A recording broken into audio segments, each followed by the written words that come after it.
오늘 말씀을 한번 보시면 영혼이 깨어있는 삶이라는 타이틀입니다.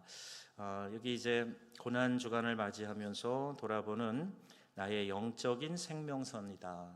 그래서 여러분, 우리의 신앙은요, 뭐 대단한 거, 색다른 거 찾으면 그게 그렇게 뭐 대단하고 색다른 게 있을 수 없어요. 기초가 든든해야 되고요.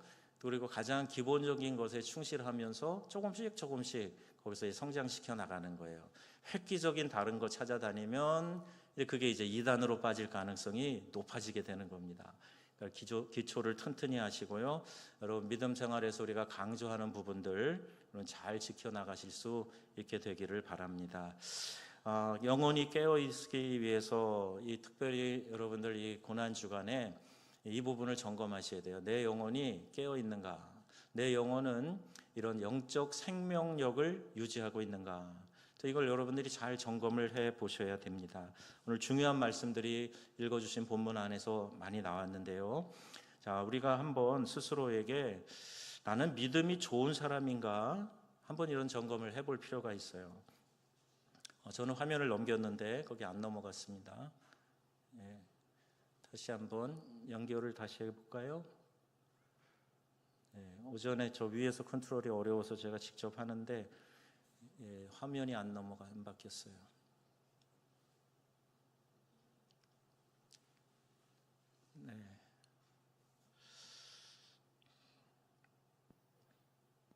네, 이제 바뀌었습니다.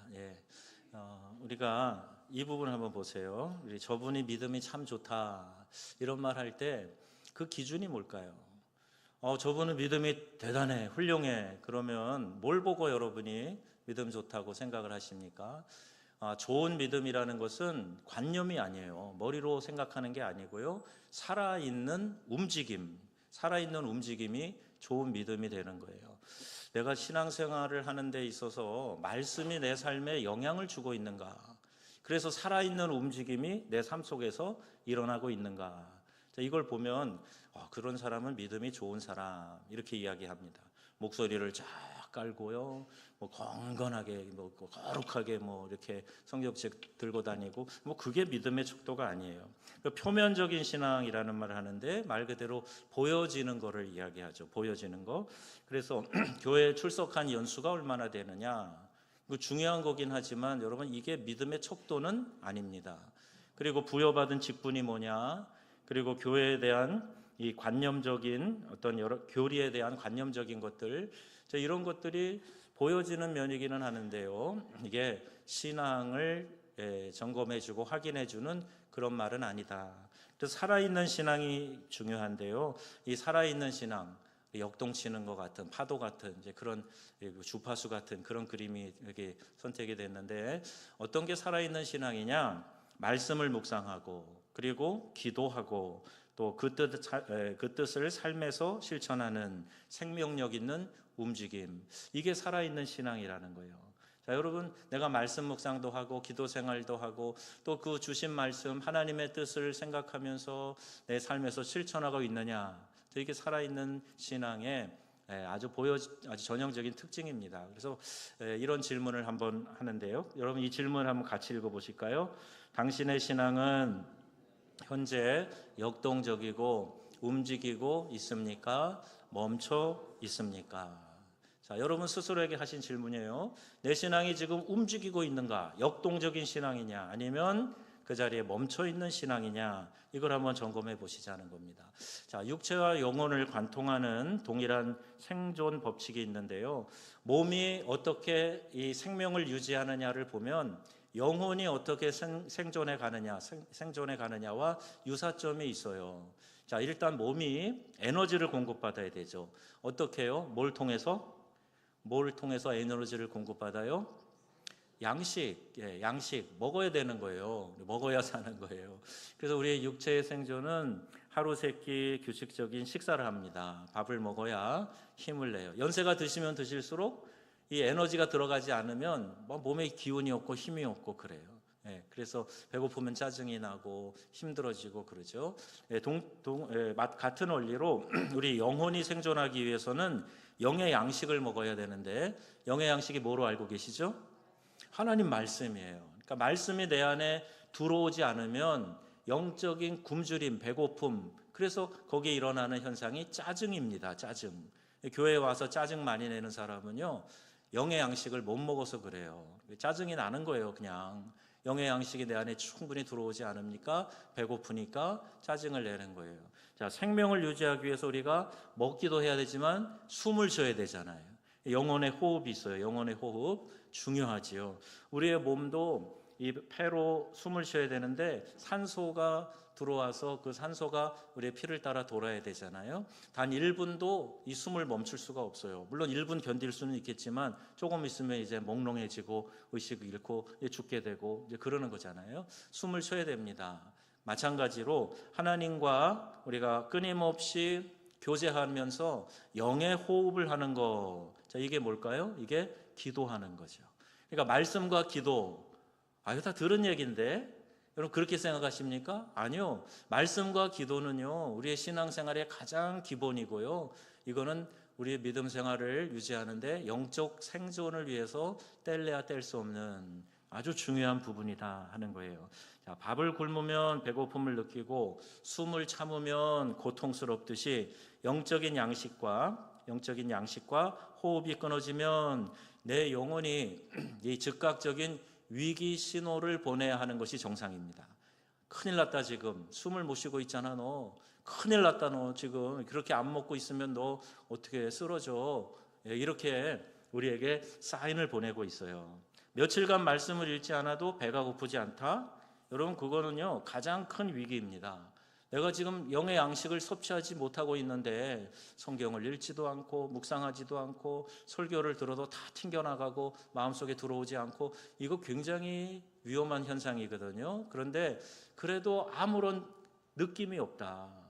우리 나환자들 이 한센시병이라고 하는 이 질병이 무서운 게 감각이 없어지는 거잖아요. 통증이 없어지고 감각이 없어지고 불에 데워도 모르고 살이 지글지글 타도 감각이 없는 거예요. 그게 무서운 병인데 우리 영혼도 그럴 수 있다는 겁니다. 배가 고파야 되는데 그래야 밥을 먹게 되는 거 아니에요? 그러니까 식욕이 있다는 것은 아직 건강하다는 거예요.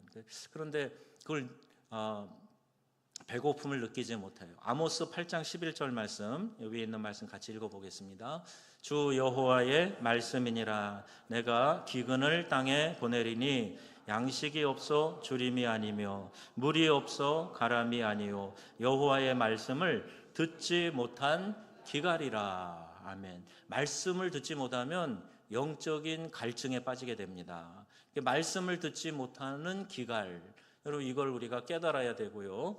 이거를 알면은 몸부림치면서 어떻게 해서든지 이 말씀의 생수를 마실 수 있도록 해야 된다는 거예요. 하루라도 밥을 먹지 않으면 기운이 없죠.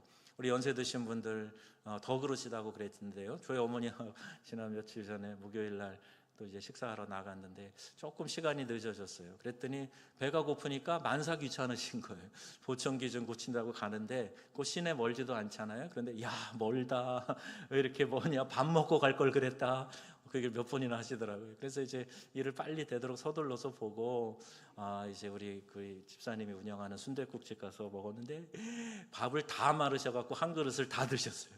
야 그러고 나니까 이제 막 행복하셔가지고 이제 그때부터 또 표정이 달라지시고 말이 달라지시고 그러더라고요. 그러니까 우리가 육체도 양식을 얻어야 힘을 얻는데 영이 허기를 느끼지 못하고 영의 양식을 채우려고 하지 않으면 결국에는 영적인 기갈에 빠지게 된다. 영적인 굶주림, 기갈에 빠져서 허덕이게 된다는 거예요. 자, 이제 또 하나 생각할 것이 있습니다. 여러분 어제 식사를 많이 하셨으니까 오늘은 하루 종일 굶으셔도 되죠? 안 돼요. 안 돼요. 가끔은 제가 이런 압박을 받아요. 점심을 예를 들어 뷔페 같은 걸로 잘 먹었잖아요. 그러면 오늘 저녁은 안 드셔도 되겠네요. 제 아내가 꼭 저한테 그래요. 그렇다고 이제 안 차려주는 건 아니고요. 그냥 가볍게 먹으라는 뜻인데, 그러니까 하루 정도는 괜찮아요. 한 끼 정도는 괜찮아요. 그런데 어제 밥 많이 먹었다고 오늘 쫄쫄 굶고 하나도 안 먹고, 아니 하루가 아니라 뭐 이틀을 안 먹고 3일을 안 먹고 그러면 살 수 있습니까? 없습니까? 못 살아요. 양식은 매일 먹어요. 그것도 몇 번 먹어요? 기본 3끼를 먹어요. 기본 3끼. 그러니까 그렇게 해야 우리의 몸이 에너지를 충분히 사용하는 것처럼 우리의 영혼의 양식도 어제 먹은 것으로 끝나면 안 돼요. 과거에 은혜 받은 것만 자꾸 얘기하고 지금 현재는 초라하게 살고 있으면 아니 되옵니다. 그러면 과거에 은혜 받은 게 다가 아니라 그때를 추억하면서도 지금이 더 그때보다 나아지도록 하셔야 되죠. 그때 내가 은혜를 이만큼 수준으로 받았다면 지금 내가 더 사모해서 은혜를 이만큼 수준으로 받아야 되는 거죠. 그래, 그런 도전을 하지 않고 과거에 받은 은혜만 자꾸 이야기하고 있으면 아무 소용이 없어요. 그래서 성경은 Our daily bread, 매일의 빵 이야기하는 거예요. 매일의 양식, 매일의 만나. 그래서 이스라엘 백성이 광야에서 매일 새로운 만나를 거두어야 했던 이유가 여기 있습니다. 하나님이요, 내가 양식을 주는 사람이다, 내가 양식을 주는 이야 하는 것을 알게 하시려고, 내가 이 민족을 출애굽시켰고 이 민족을 가나안 땅에 들어가게 할 존재라는 것을 알게 하시려고 그 만나를 매일 거두게 하신 거예요. 자, 마찬가지로 우리도 오늘 매일 그 은혜를 사모해야 됩니다. 이 과거에 깊이 경험한 은혜의 기억만으로는 오늘의 거친 삶을 버텨낼 수가 없어요. 오늘의 식탁이 중요합니다. 오늘의 식탁을 여러분 풍성하게 하셔야 되는데, 말씀 묵상은 하나님이 내 인생의 식탁을 차려주신 오늘의 영양분을 섭취하는 절대적인 시간이에요. 그러니까 매일 말씀 묵상이 있으셔야 돼요. 여러분, 말씀을 놓치지 말라고 우리 교회에 주신 말씀을 여러분에게 유튜브로, 요약으로, 그림으로 계속 보내드리고 있어요. 시간이 남아 돌아서 하는 거 아닙니다. 하는 즐거움은 있지만 여러분들이 말씀을 잘 사모하고 그 말씀에 거하시라고, 말씀을 삶에 적용해서 살아가시라고 자꾸 도전을 하는 거예요. 근데 그런 거는 전혀 아랑곳하지 않고 이렇게 안 보시고 또 활용 안 하시고 그러면 나는 자꾸 이제 굶주려 가게 되는 거죠. 숨을 쉬는 것도 마찬가지입니다. 숨을 쉬지 않는 성도는 영적인 가사 상태에 빠지게 돼요. 왜?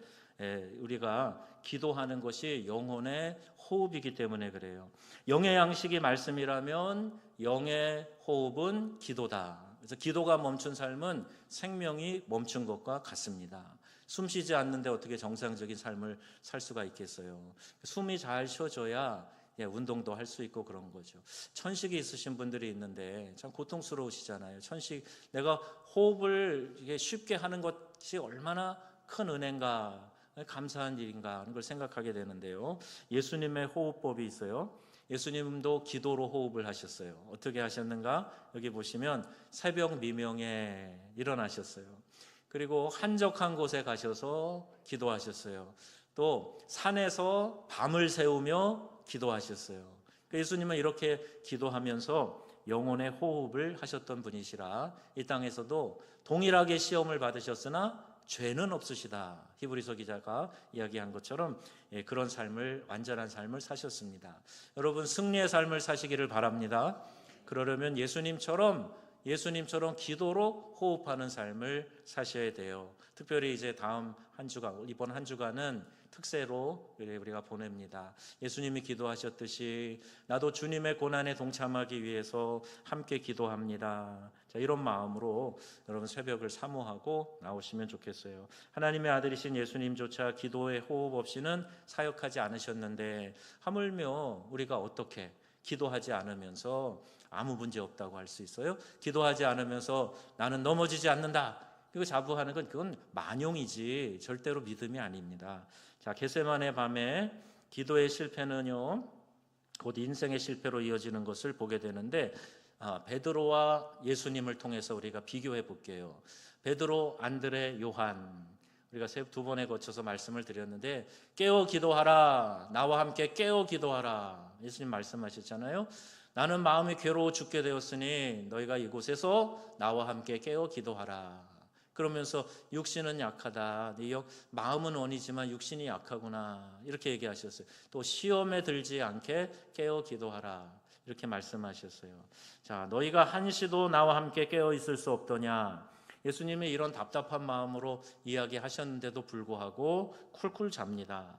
위기 앞에서 베드로는요 혈기를 부렸어요. 그런데 결국에는 예수님이 이야기하신 그 경고의 말씀을 잘 새겨 듣지 못하고 기도하지 않음으로 결국 실패를 해요. 어떻게 보면 베드로, 안드레, 요한 이 수제자 세 명이, 가까운 제자 신복 세 명이 예수님의 말씀을 듣고 막 깨어서 기도했다면 그 파급 효과가 다른 제자들에게도 가지 않았을까요? 따르던 많은 무리들에게도 전해지지 않았을까요? 간절히 기도했더라면 적어도 그들만큼은 그런 시험에 들고 또 그렇게 처참해지는 실수를 하지 않았을 텐데. 그럼 군대에는요, 이 보초를 세워요. 보초를 돌아가면서 서게 하고 하는데, 적이 침투하는가 하는 것을 보초가 깨워서 보고 만약 그런 징후가 있다 그러면 알려서 깨우는 거예요. 그 역할을 해야 되는데 잠든 보초병이 있다면 그 부대가 아주 폭망하게 되는 거잖아요. 예수님은 그런 실수를 하지 않으셨어요. 깨어 있으면서 기도했던 분이십니다. 땀방울이 핏방울이 되도록 간절히 호흡하며 기도하셨고 하나님의 뜻에 철저히 순종하는 행동을 하셨던 것이고 십자가의 고난을 감당하고 이겨내 결국 구원의 승리를 우리 가운데 안겨주신 거죠. 전쟁터에서 보초병이 잠들면요 부대 전체가 전멸합니다. 시험에 들지 않게 깨어 기도해야 될 이유가 여기에 있어요. 오늘 오후에 나오신 여러분들은 우리 교회에 중요한 역할을 하시는 분들입니다. 중요한 분들이세요. 그러니까 여러분들이 기도로 깨어 있어야 우리 교회에 이제 보초병처럼 경계하고 알리고 이끌어가는 그런 리더의 사명을 완수하게 되는 거예요. 예수님이 베드로, 안드레, 요한 책망하셨던 것 같은 그런 책망을 우리 리더들이 들어서는 안 되는 거죠. 특별히 우리 헌신하시는 우리 한나이 여전도의 회원들은 이번 특세에 빠짐없이 나오시게 될 줄로 믿습니다. 그게 헌신 아니겠어요? 기도로 헌신하며 교회를 건강하게 세우는 일에 중요하게 쓰임 받으시기를 바랍니다. 자, 기도가 뭐냐 할 때 내 소원을 관철시키는 주문이 아니다. 이 말씀을 자주 드렸어요. 여러분 그러면 원하는 거 기도하지 말라는 말입니까? 자꾸 뭘 얘기를 하면은 극단적으로 가시면 안 돼요. 더 중요한 게 뭐냐 하는 걸 알려드리는 거예요. 내 기도 안에 소원을 아뢰는 것도 있어요. 찬감자 중간 아시잖아요? 찬송, 감사, 자백, 그 다음에 중보, 마지막에 간구가 있어요. 찬감자, 뜨거운 감자 중간 그렇게 생각하시고 찬감자 중간 거기 간구가 있다니까요. 내가 하나님께 무엇인가 구하는 것도 기도의 한 요소예요. 근데 지금 꼽은 5가지 중에 하나 5분의 1밖에 안 되는 거죠. 그러니까 중요한 것은 기도를 통해서 내가 하나님께 모든 것을 다 아뢰 수 있어요. 그런데 빌립보서 4장 6절 말씀이죠. 자, 여기 먼저 한번 읽어볼까요? 아무것도 염려하지 말고 작은 신음까지 아버지께 맡기는 단계. 그러니까 아무것도 염려하지 말고 오직 모든 일에 기도와 간구로 너희 구할 것을 감사함으로 하나님께 아뢰라. 자, 그게 이 단계예요. 모든 것을 아뢰는 단계입니다. 자, 그러면 아뢰고 나서 기도 끝. 그리고 일어나는 게 아니고요. 그 다음에는 뭘 한다고요? 하나님의 뜻을 물어보는 거죠. 이 기도 가운데, 내 간구 가운데 하나님이 기뻐하시는 뜻이 아니면 없애주세요. 그냥 그 소원도 사라지게 해주세요. 하나님의 뜻이면 더 강렬하게 구하고 기도하게 해주세요. 그래서 내가 원하는 것이 아니라 하나님의 뜻을 아는 것으로 나를 채우는 그 과정. 자, 이것이 필요합니다. 자, 그 다음에 세 번째 단계로 가면 뭐를 위한 결단인가라고요? 순종을 위한 결단이에요. 순종. 내 원대로 마시옵고 아버지의 원대로 되기를 원하나이다. 기도를 하다 보면 이 단계까지 가게 됩니다. 그래서 내가 처음에는 막 여러 가지 생각으로 기도를 하는데요. 결국 정리가 돼요. 왜? 하나님의 뜻을 물어보니까 하나님이 자꾸 내 뜻을 고쳐주시고 바꿔주시고 새롭게 해주시고 그래서 결국에는 이게 하나님의 뜻이구나 하는 것을 알게 되고 그 다음에는 그 하나님의 뜻에 순종할 수 있도록 결단하게 해주는 거예요. 그 고집을 꺾는 최종 단계까지 가는 거. 자, 이것이 이제 마지막 단계라고 보겠습니다. 우리 한쪽 구석에 제 얼굴이 좀 보이면 더 편할 것 같은데요. 지난번에 됐는데 수요일날 한번 해보세요. 자, 그러면 기도가 깊어질수록 내가 깎여간다 하는 거예요. 자, 이 그림을 여러분 잘 보시면 참 재미있게 표현이 되어져 있는데요. 제가 이 그림을 AI의 도움을 받으면서 이렇게 막 같이 의논하면서 그려가는 건데요. 참 창의적이면서도 핵심을 잘 설명한다 생각이 들었어요. 그래서 이게 참 어느 비서보다도 이해를 잘해서 참 쓸만하다는 생각을 좀 하는데, 기도가 깊어질수록 내가 깎여 나간다. 자, 이런 명제를 놓고요. 이런 그림으로 그려냈어요. 제가 설명은 그렇게 하긴 했지만은 그림을 이렇게 그려냈어요. 배에는 뭐가 있냐면 닻이 있어요. 닻. 그죠? 지금 배에 닻이 있어요. 배는 나를 말합니다. 나를 말해요. 그런데 거기 이제 육지가 있죠. 육지. 배가 이제 가서 정박해야 될 육지가 있어요. 그 육지는 하나님의 뜻이에요. 하나님의 뜻. 자, 그런데 우리가 착각하는 게 뭐냐면요. 기도를 하면은 저 육지가, 하나님의 뜻이 나에게로 끌려온다고 생각을 하는 거예요. 그러니까 기도를 막 열심히 하면은 하나님이 그 기도가 가상해서 내 뜻으로 와준다. 이렇게 생각하는 거예요. 여러분, 이게 뭐냐 하면 정한수 떠놓고 비나이다 비나이다 비나이다 비나이다 이렇게 하는 것과 다를 바가 없다는 거예요. 여러분, 기도는 그런 게 아니라고 말씀드렸어요. 하나님의 뜻은 내 생각보다 위대하십니다. 더 완전하십니다. 그러니까 내 뜻대로 안 된 게 하나님의 더 깊으신 섭리요, 나를 위해서 더 유익하고 난 것일 수가 있어요. 그럼 왜 내 뜻대로 다 돼야만 되는 거예요? 그렇지 않고 내 뜻대로 구한 대로 안 되면 삐치고 기도도 이제 그만한다 그러고, 그러면 안 되는 거죠. 여기 보면요, 진실이 뭐냐? 이 착각은 하나님을 내 쪽으로 끌어당기는 거라 그랬어요. 하나님을 나를 이렇게 끌어당기려고 하는, 이거 잘못된 거다. 그럼 진실이 뭐냐? 자, 한번 읽어보실까요? 기도의 밧줄을 당길수록 요동치는 내 삶이 하나님의 뜻이라는 육지로 가까이 끌려간다. 이거예요.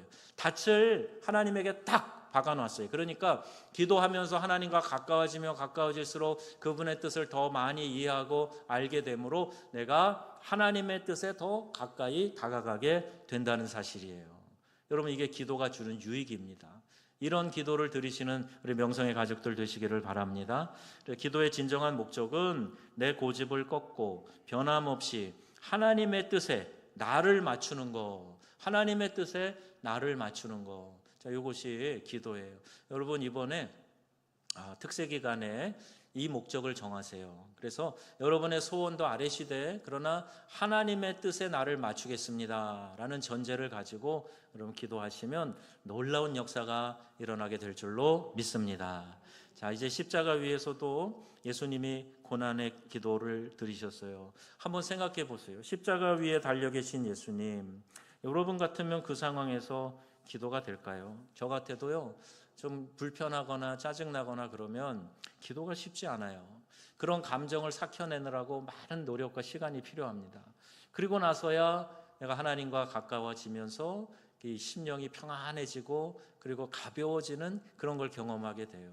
그래서 여러분, 육체에 이런 어려움이 있다든지 영적인 어려움이 있다든지 내 생각 안에 불편한 파편이 튀어가지고 그걸로 인해서 고통스럽다든지 피 흘림이 있다든지 그러면 이게 참 어렵거든요.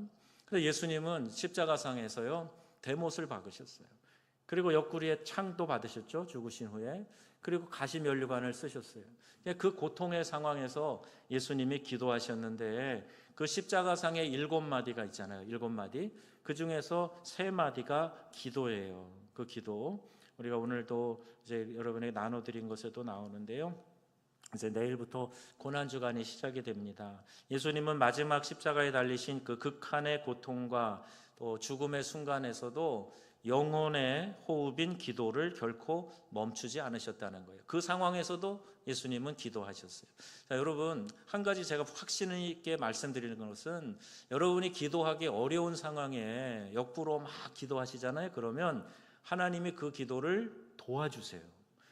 하나님이 말할 수 없는 탄식으로 나를 위하여 친히 간구하신단 말이에요. 그러니까 기도가 어려울수록 더 내가 기도해야 되겠다라는 의지를 가지고 나가면요, 하나님이 긍휼히 여기시고 또 그걸 어여삐 여기시고 그래서 그 기도가 더 잘 되도록 하나님 또 인도해 주신다. 여러분, 이게 얼마나 놀라운 특권입니까? 이제 머리로만 이해하셨던 이런 십자가의 고난, 이것을 가슴과 영혼의 호흡으로 만나는 이제 그런 시간이 지금 우리가 접하는 이 고난주간 특별 새벽기도의 시간인 것입니다. 하나님을 향한 깊은 신뢰와 또 사랑의 기록을 예수님이 십자가상에서 보여주셨는데 그 세 마디가 기도라 그랬잖아요. 첫 번째 기도는 용서의 기도입니다. 원수를 향한 사랑이에요. 뭐라고 기도하셨어요? 아버지요, 저희의 죄를 사하여 주옵소서. 그 고통 중에서도 자기에게 가해한 자들, 자기에게 고통을 준 자들, 아프게 하고 상처를 준 자들, 그 사람을 위해서 용서하는 기도를 하셨어요. 여러분, 우리는 크리스찬입니다. 예수를 따르는 사람들이에요. 그러니까 우리가 그럴 수가 있어 하는 그런 마음을 계속 붙들고 있으면 그건 예수님을 닮아가는 게 아닙니다. 나는 힘들지만 예수님이 그렇게 하셨으니까 예수님처럼 해볼게요. 예수님 도와주세요. 저 사람이요 징글징글해요. 그런데 예수님 그 사람 용서하길 원합니다. 도와주세요. 그렇게 기도하는 거예요. 그 예수님의 기도를 본받아서 하는 거죠. 그 다음에 예수님이 두 번째 절규하며 기도하신 건데요. 뭐냐 하면 저희 철저히 버림받는 그 상황에서 엘리 엘리 라마 사박다니 그렇게 아람어로 외치셨어요. 자, 이 말의 뜻은 여러분 아시는 것처럼 나의 하나님 어찌하여 나를 버리셨나이까. 자, 이 고백이에요. 어떤 사람은 시편 22편 그걸 암송하는가 보다 그렇게도 얘기하고 그랬는데 아니요, 정확하게 말씀하시고 또렷이 사람들이 들었어요. 이렇게 하나님 앞에서 버림받는 것에 대한 고통의 절규를 외치고 계시는 겁니다. 철저한 버림받음에 대해. 왜? 죄인의 대표로 십자가에 계시기 때문에 그럴 수밖에 없었어요. 근데 이 절규의 외침을 아버지 하나님이 외면하셔야만 하는 것, 그래야만 이 구원의 십자가 대속이 완성되기 때문에 여러분 이 처절한 고통의 현장에서 예수님이 기도하고 계시다 하는 겁니다. 여러분 힘들 때 어려울 때 십자가상에 달리신 예수님보다야 그래도 낫지 생각하시면서 이 고통의 절규 주님께 그대로 올려드리는 거예요. 또 마지막에 완전한 의탁을 하시죠. 전적인 신뢰예요. 아버지요, 내 영혼을 아버지 손에 부탁하나이다. 여러분 영혼뿐만이 아니라 우리의 삶의 모든 것 하나님이 책임져 주심을 믿으시기를 바랍니다. 그러니까 여러분 어려운 환경에 직면하면 막 그렇게 전전긍긍하지 마시고요. 그 상황을 아버지 손에 올려드리시는 거예요. 아버지여, 이 삶의 문제를 아버지 손에 부탁하나이다. 그렇게 맡기는 거예요. 아버지, 저의 영적인 이 모든 어려운 문제들, 지금 나의 이렇게 침체되어져 있는 모습, 내가 열심을 더 내지 못하는 그런 안타까운 이런 상황들, 모습들 아버지 손에 올려드립니다. 그리고 전적으로 하나님을 신뢰하고 아버지께 부탁하고 마지막 날 우리가 이 땅에서 숨을 거두는 그 순간에 우리도 똑같이 아버지여 내 영혼 아버지 손에 부탁하나이다. 여러분 그렇게 기도하실 수 있게 되기를 바랍니다. 하나님을 향한 깊은 신뢰와 사랑의 기록이 마지막 십자가상에서 예수님의 그 기도에도 고스란히 나와 있는 거예요. 여러분 우리가 예수 믿는 사람으로서요 이 시대에 좀 달라야 돼요. 그냥 막 열심히 해가지고 내가 복을 따내가지고 잘 먹고 잘 살자 이런 식의 저차원적인 신앙으로 우리가 머물러 있어서는 안 됩니다. 여러분 기독교는요 아주 고상한 신앙이에요. 기독교 신앙은요 우리 고등 종교라고 이야기도 이렇게 분류도 하지만은 기독교 신앙은 차원이 높은 신앙이에요. 여러분 이러한 마음을 가지고 어떠한 상황에서도 절망하거나 낙심하지 마시고 용서의 기도 또 고통 가운데서도 절규하며 전적인 신뢰를 하는 그런 기도의 사람들 되시기를 주님의 이름으로 축원드립니다. 자, 이제 부활의 아침을 맞이할 준비가 되셨습니까? 자, 이렇게 세 가지로 준비하자고 그래요. 첫 번째는 말씀을 먹는 거예요. 영의 양식을 먹는 거죠. 매일의 만나를 펴서 내 영혼의 굶주림을 채우시기 바랍니다. 오늘도 묵상집 잘 만들어진 거 나눠드렸어요. 매일매일 여러분 보시고요. 또 매일 아침마다 이곳에서 설교하면서 여러분들이 그 말씀을 묵상할 수 있도록 도와드릴 거예요. 그러니까 매일의 만나 양식을 먹고 또 하나는 우리가 늘 해야 하는 호흡, 기도죠. 내 뜻을 꺾고 하나님의 뜻에 닻을 내리는 그런 기도 이번 한 주간에 여러분 실천하시고 또 이제 우리 주님과 동행하는 거예요. 어떻게 주님의 고난을 그저 바라만 보지 말고 깊은 교제로 주님과 함께 동행하자. 그리하여 다가오는 부활의 아침 누구보다 기쁘게 우리가 깨어있는 영혼으로 주님을 맞이하는 우리 명성의 귀한 성도님들이 다 되시기를 우리 주 예수님의 이름으로 축원합니다. 아멘. 기도하겠습니다. 우리 주신 말씀 생각하면서요 함께 기도합니다.